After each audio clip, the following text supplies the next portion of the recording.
सोचिए, भारत की सबसे पुरानी पर्वत श्रृंखला, लाखों साल पुरानी, और आज वो एक बहुत बड़े एक मॉडर्न संकट से जूझ रही है। लेकिन अब ना कहानी में एक बहुत बड़ा ट्विस्ट आया है। चलिए समझते हैं कि ये पूरा मामला है क्या। तो सवाल ये उठता है, और ये बहुत बड़ा सवाल है, क्या अरावली, जिसे हम नॉर्थ इंडिया की लाइफलाइन भी कहते हैं, वाकई में खतरे में है? सालों की लड़ाई के बाद अब कुछ ऐसे बड़े फैसले लिए गए हैं जो शायद इसका भविष्य हमेशा के लिए बदल दें। तो आज हम किन चीजों पर बात करने वाले हैं? सबसे पहले देखेंगे कि अरावली पर संकट असल में है क्या। फिर बात करेंगे केंद्र के उस बड़े फैसले की। इसके बाद बचाव का पूरा प्लान क्या है, उसे समझेंगे। और हाँ, ये जानना भी तो जरूरी है कि अरावली हमारे लिए इतनी जरूरी क्यों है। और आखिर में देखेंगे कि ये सब भविष्य के लिए क्या मायने रखता है। तो चलिए सबसे पहले उस संकट को समझते हैं जिसने इस प्राचीन पर्वतमाला को इतना नुकसान पहुंचाया है। इसे अक्सर प्रोग्रेस की कीमत कहा जाता है, पर यह कीमत कितनी बड़ी है, आइए देखते हैं। हुआ ये है कि सालों से, मतलब दशकों से बिना किसी रोक टोक के जो माइनिंग हुई है, उसने यहाँ जबरदस्त तबाही मचाई है। आप सोचिए, पहाड़ों को अंदर से खोखला कर दिया गया और इसका नतीजा प्रकृति का पूरा बैलेंस ही बिगड़ गया। और देखिए, इस तबाही का सबसे बुरा असर पड़ा है वहां रहने वाले लोगों पर, लोकल कम्युनिटीज पर। उन्हें झेलना पड़ा भयानक पोल्यूशन, हर वक्त उड़ती हुई धूल, पानी की जबरदस्त किल्लत, और उनकी जमीन भी बर्बाद होती चली गई। लेकिन अब चीजें बदल रही हैं। सालों से जो अरावली बचाओ आंदोलन चल रहा था, उसके बीच अब केंद्र सरकार ने एक बहुत बड़ा और कह सकते हैं एक सख्त कदम उठाया है। और ये कदम इस पूरी कहानी में एक टर्निंग पॉइंट साबित हो सकता है। और फैसला एकदम साफ है, बिल्कुल टू द पॉइंट। अब कोई भी नई माइनिंग लीज नहीं दी जाएगी।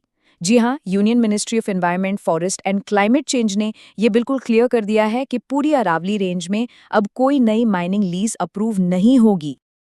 तो ये माइनिंग लीज होती क्या है? सिंपल भाषा में समझें तो ये एक लीगल परमिट है, एक लाइसेंस जो किसी कंपनी को एक खास इलाके से एक तय समय के लिए मिनरल्स निकालने की इजाजत देता है। और अब इसी पर पूरी तरह से रोक लगा दी गई है। और ये जो बैन है ना, इसका दायरा बहुत बड़ा है। मतलब ये सिर्फ किसी एक जगह के लिए नहीं है। ये गुजरात से शुरू होकर राजस्थान, हरियाणा और यहाँ तक कि नेशनल कैपिटल टेरिटरी तक, मतलब पूरी की पूरी अरावली रेंज पर लागू होगा। तो ये किसी एक राज्य की बात नहीं है, ये पूरे इकोसिस्टम को बचाने की एक बहुत बड़ी कोशिश है। लेकिन बात यहीं खत्म नहीं होती।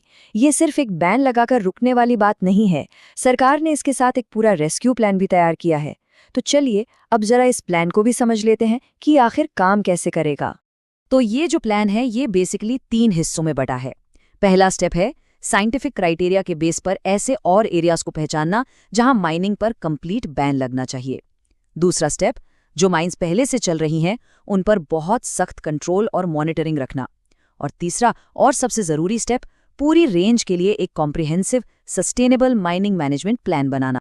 और ये जो साइंटिफिक असेसमेंट का काम है, इसकी पूरी जिम्मेदारी दी गई है Indian council of forestry research and education, यानी ICFRE को।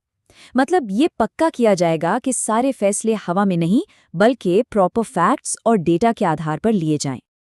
अब ये जो नया मैनेजमेंट प्लान बन रहा है, इसका फोकस 4 मेन चीजों पर रहेगा। सबसे ज्यादा ध्यान, यानी 35%, दिया जाएगा माइनिंग के कुल एनवायरमेंटल इम्पैक्ट को समझने पर। फिर 25% फोकस होगा उस एरिया की इकोलॉजिकल कैपेसिटी को जानने पर। इसके अलावा 20% ध्यान सेंसिटिव जोन्स को पहचानने और बाकी 20% उन इलाकों को फिर से ठीक करने पर होगा जो पहले ही खराब हो चुके हैं। और इसमें सबसे अच्छी बात क्या है पता है? ये पूरा का पूरा प्लान पब्लिक किया जाएगा। ऐसा इसलिए ताकि एक्सपर्ट्स, वहाँ के लोकल लोग और जो भी इससे जुड़े हैं, सब अपनी राय दे सकें। ये ट्रांसपेरेंसी के लिए एक बहुत ही जबरदस्त कदम है। तो अब एक बहुत बेसिक सवाल मन में आता है कि आखिर अरावली को बचाने के लिए इतनी मशक्कत क्यों हो रही है? देखिए, बात यह है कि ये सिर्फ कुछ पहाड़ों की लाइन नहीं है। अरावली असल में पूरे नॉर्थ इंडिया के लिए एक ग्रीन शील्ड, एक तरह की हरी ढाल का काम करती है। ये इतनी जरूरी क्यों है, इसे ऐसे समझिए। एक तो ये थार के रेगिस्तान को आगे बढ़ने से रोकती है, एक दीवार की तरह। दूसरा, ये ग्राउंड वाटर को रिचार्ज करने में बहुत बड़ी भूमिका निभाती है। तीसरा, ये पूरे इलाके के टेम्परेचर और क्लाइमेट को रेगुलेट करने में मदद करती है। और चौथा, ये बायोडाइवर्सिटी का एक बहुत बड़ा खजाना। यहाँ तक कि केंद्र सरकार खुद मानती है, और ये उनका ऑफिशियल स्टेटमेंट है, कि अरावली रेंज एनवायरमेंटल सर्विसेज का एक बहुत बड़ा स्टोर हाउस है जो नॉर्थ वेस्ट इंडिया के क्लाइमेट को बैलेंस करने में मदद करता है। तो इसकी अहमियत बहुत ज़्यादा है।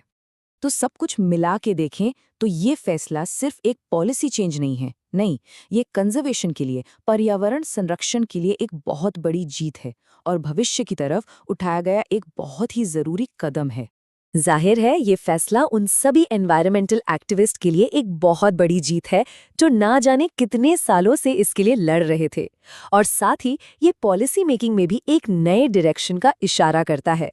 ऐसा लग रहा है कि अब एनवायरमेंटल प्रोटेक्शन को एक नई प्रायोरिटी दी जा रही है। और आखिर में ये सिर्फ आज की बात नहीं है। जैसा कि कहा भी गया है, ये फैसला असल में आने वाली पीढ़ियों के लिए एक ठोस कदम है, एक ऐसा कदम जो उनके लिए एक सेफ और बैलेंस्ड फ्यूचर सुनिश्चित कर सकता है। लेकिन एक बड़ा सवाल अब भी बाकी है। ये एक ऐतिहासिक फैसला जरूर है, इसमें कोई शक नहीं, पर क्या सिर्फ ये एक फैसला इस हजारों साल पुरानी पर्वत श्रृंखला को बचाने के लिए काफी होगा? या फिर असली चुनौती तो अब शुरू हुई है?